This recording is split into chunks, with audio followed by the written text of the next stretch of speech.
well, you're involved in the NAIA rehabilitation project, and I know you've had some complaints about the star. But anyway, where does you made an unsolicited proposal to rehabilitate the NAIA? Where does the proposal stand at this point?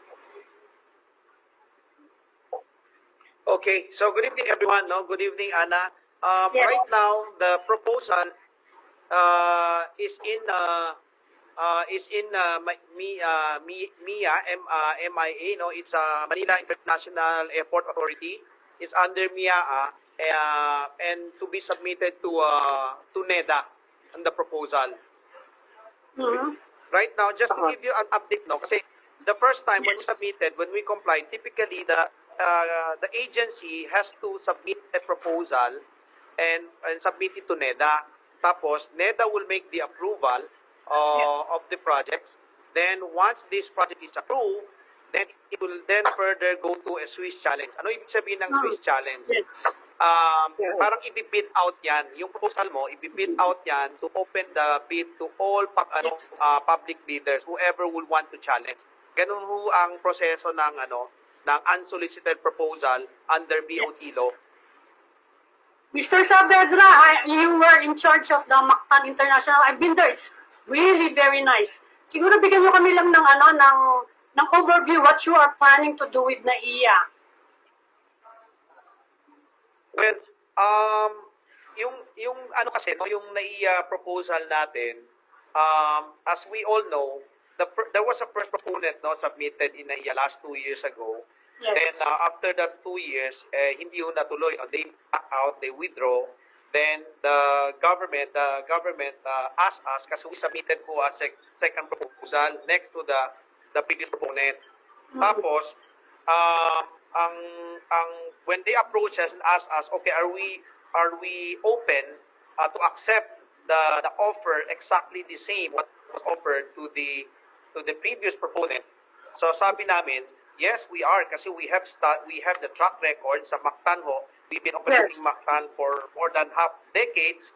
And then ang gagawin ho natin talaga sa NAIA no, first is we have to fix the problem. Right now the number one challenge in NAIA is the constraints in the air congestions. Alam mo naman natin, di ba? We always have like flight delays, especially sa hapon hanggang sa gabi.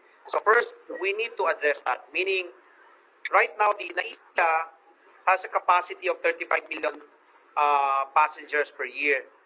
But before pandemic, we were doing like 46 to 47 million. So over na ho sa capacity ng NAIA.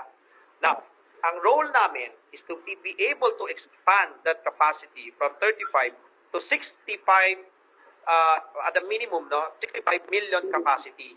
Meaning, if we will do that, mawawala ho yun mga flight delays natin sa air congestion. Number two, the other challenge that we have in NAIA, doon naman sa terminal side, di ba, especially during the peak season ng Christmas or Holy Week, usually ang check-in natin tumatagal, umaabot ho ng 1 hour, 1.5 hours.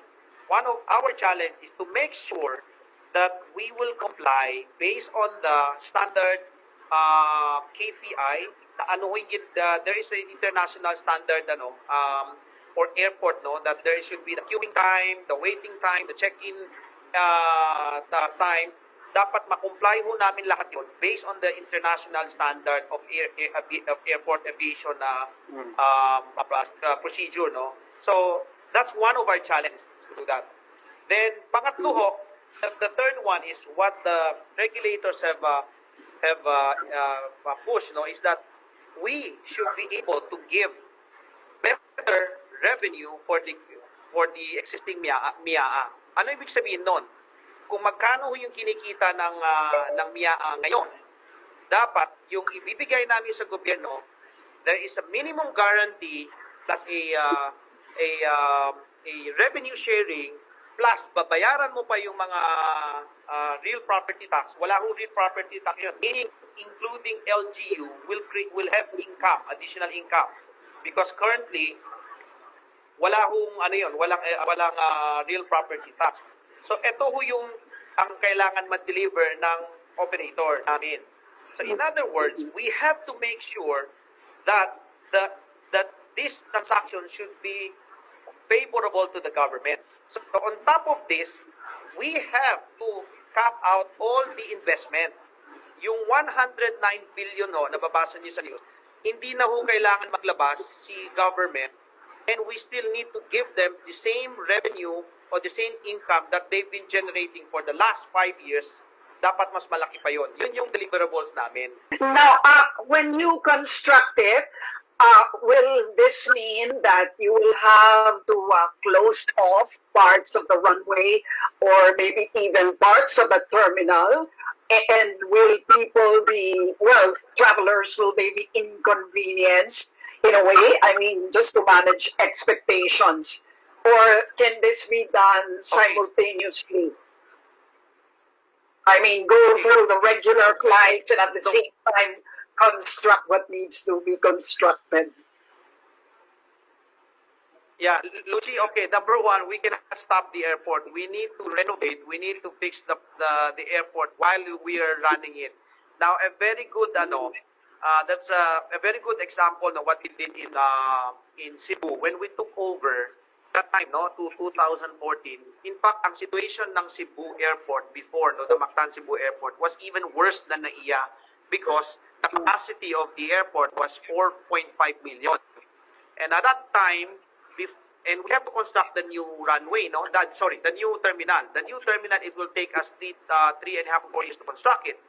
Before we were able to open the new terminal, umabot na kami ng 12 million passengers per year, meaning double the capacity of the terminal. So ibig sabihin, but in spite of that, we were able to comply. We were able to reduce the queuing time. We were able to reduce the check-in check-in time from package to arrival, departure, everything. We were able to comply based on the International Airport Aviation Standard. In spite of that, but we did some modifications, some reconfiguration of the terminal. So, in fact, ginagawa ho namin yun. We were doing the renovation while we're running the airport.